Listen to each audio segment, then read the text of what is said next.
एक शहरी को बहुत सारी फैसिलिटीज की जरूरत है, हुकूमत की तरफ से बहुत सारे फैसिलिटीज प्रोवाइड होंगी हेल्थ के हवाले से, तो फिर भरपूर जिंदगी गुजारी जा सकेगी। लेकिन हुकूमत की तरफ से अवाम को कुछ दिया जाए या ना दिया जाए, अरबी शहजादों को कुछ तोहफे तोहफे जरूर दिए जा रहे हैं। सोहेल साहब, क्या दिया जा रहा है?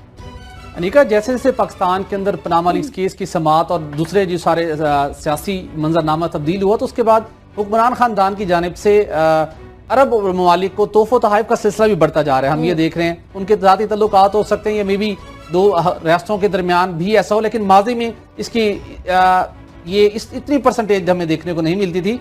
अब जो खबर है वो ये है कि वज़ीर आला पंजाब शहबाज शरीफ साहब ने अबू ज़ैबी के हुक्मरान शेख ज़ैद बिन अल नहान को और डिप्टी सुप्रीम कमांडर को, जिनके फोर्स के हैं, उनको एक खास तोहफा देने का फैसला किया है। वो तोहफा क्या है?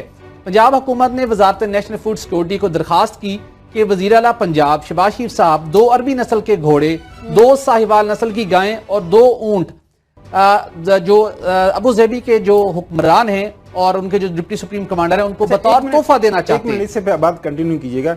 अरबी नस्ल के घोड़े पाकिस्तान में क्या करें? अरबी तो अरबियों को देने के लिए। अच्छा, दूसरी साइड पे ऊंट भी सहरा का जानवर है, तो वहीं पे मिल जाना चाहिए। साहिवाल की गायें, अच्छी बात है कि उनको दूध की जरूरत उनको पूरी हो सकती है, इस जरिए आप ये कह रहे हैं। हाँ, मैं इसका ये बताना चाहूंगा कि यहाँ पर पाकिस्तान की जो सरकारी फार्म हाउसेज बने हुए हैं, अरबी नस्ल घोड़ों की जो यहाँ पर खास नस्ल लाई जाती है और जिस तरीके से उनकी परवरिश की जाती है, जितने वो तवाना और खूबसूरत तरीके से खिलाए जाते हैं, जब वो तोहफा पेश किया जाएगा तो वो उसकी एक अहमियत होगी उनके सामने, उनकी नजर के अंदर। यही शायद वजह होगी। इसी तरह ऊंटों की भी खुसूसन देखभाल के बाद वो ऊंट फराहम किए जाएंगे, जब वो उनके सामने जाएंगे तो उनके लिए अट्रैक्शन का बाइस होंगे। अच्छा, ये जो जानवरों की तफसील थी, उसके अंदर जो वजूहात या जवाब क्या पेश किया गया है पंजाब हुकूमत की जानिब से, जो खत लिखा गया वजारत नेशनल फूड सिक्योरिटी को, उनसे ये कहा गया कि चूंकि मुत्तहिदा अरब अमारात के अंदर और अबू ज़ैबी के अंदर पाकिस्तानियों की एक बड़ी तादाद वहां पर मुलाजमत करती है, उनको रोजगार के मौके वहां फराहम किए गए हैं, वहां से तरसीलात ज़र पाकिस्तान आती हैं,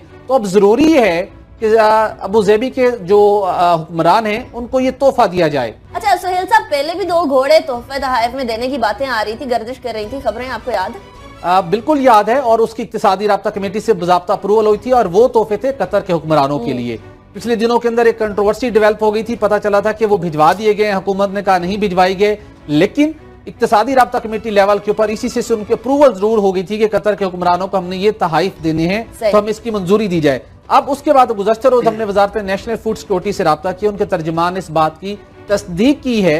हमने इसलिए राब्ता किया था कि यहाँ पंजाब हुकूमत ये ना कह दे कि ये तो लेटर ही फेक है, तो हमने कहा जी राब्ता कर लें, इसकी वेरिफिकेशन कर लें। तो वजारत नेशनल फूड सिक्योरिटी ने इस बात की कंफर्म किया है कि उन्हें लेटर मसूल हुआ था, और उन्होंने उनसे ये इजाजत तलब की गई थी कि जो उनका मुतलका डिपार्टमेंट होता है वो इन जानवरों की सेहत का सर्टिफिकेट जारी करे कि ये सेहतमंद है। बाद में मुकर के वो बात अलग है, लेकिन खावर साहब को एक कॉमेंट, ये जाती मफादात के लिए, जाती दोस्ती के लिए इस्तेमाल हो तो फिर गलत, मुल्क के डिप्लोमेसी के लिए हो तो फिर तो ठीक है।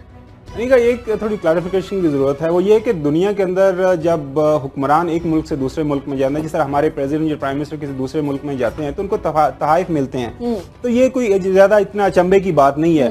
प्रॉब्लम यहीं पे आ जाता है कि इन तहाइफ के बदले में आप चाह क्या रहे हैं? क्या आप अपने मुल्क के लिए कोई फायदा चाह रहे हैं कि नहीं चाह रहे? क्योंकि वो यूएई के शहजादा, तो आपको पता है वो जो डेमोक्रेसी डे पे वो तो 26 जनवरी को इंडिया में गए हुए थे, और वहां पे कितने अरब का उन्होंने कोई इन्वेस्टमेंट की, मेरे ख्याल में कोई लंबी चौड़ी $60 बिलियन से ज्यादा, $60 बिलियन इन्वेस्टमेंट, कर्जे नहीं है। हम 46 बिलियन कर्जे लेके चाइना से वो हम छलांगे लगा रहे हैं सुबह दोपहर शाम। यूएई ने 60 बिलियन वहां पे वहां पे उन्होंने इन्वेस्टमेंट किया है, ठीक है। और दूसरी बात यह कि जरूर उनको दूध पिलाएं, उनको अच्छे अच्छे अरबी नस्ल के घोड़े दें, अच्छे अच्छे ऊंट फराहम करें, हमें से कोई नहीं है, वो इतराज नहीं है, लेकिन इसके बदले में वहां से खतूत ना मंगवाएं उनसे, इसके बदले में इस मुल्क के अवाम के लिए कोई अच्छी चीज मंगाएं। बड़ा इंटरेस्टिंग अब वो कह रहे हैं कि हमारी रेमिटेंसेस दिन ब दिन नीचे जा रही हैं। पाकिस्तानियों की जो हालत जार है, जो यूएई में रहते हैं, कभी जाके वहां पे देखें वो किस तरह की जिंदगी गुजार रहे हैं। अबू ज़ैबी समेत मुत्तहिदा अरब अमारात, अगर हम कंपेयर करें भारत के साथ, तिजारत के हवाले से ज्यादा इंसेंटिव है इंजेंट्स के लिए, ट्रेड वॉल्यूम भारत के साथ ज्यादा है, जो जाती मरासिम और तहाइफ हैं वो पाकिस्तानी हुकूमतें ज्यादा दे रही है मुत्तहिदा अरब अमारात के लोगों को, लेकिन जो मुल्की मौशियत को और पाकिस्तान की फायदे की बात है उसके मुकाबले में भारत को ज्यादा फायदा मिल रहा है। अबू धाबी के एयरपोर्ट पे भी चले जाएं तो वहां आपको इंडियंस नजर आते हैं, एयरपोर्ट के अमले के तौर पर पाकिस्तानी जरा कम नजर आते हैं, तो जरा कोई फायद भी तो लेना यहाँ पाकिस्तान के और स्पेशली सबसे बड़े सूबे के वजीर आला साहब को फायदा लें अपने सूबे के लोगों के लिए, तो फिर बात समझ आती है। अदरवाइज ये घोड़े वगैरह देने का फायदा कोई नहीं होगा, तो फिर जो है वो इस तरह की प्रैक्टिस को देखना चाहिए। और जो तोहफे हमारे यहाँ आते हैं वो तोशा खाना में जाते हैं। तोशा खाने की भी असलियत आपको कभी बताएंगे कि उधर होता क्या है, इससे पहले भी हम शो में डिस्कस कर चुके हैं। लेकिन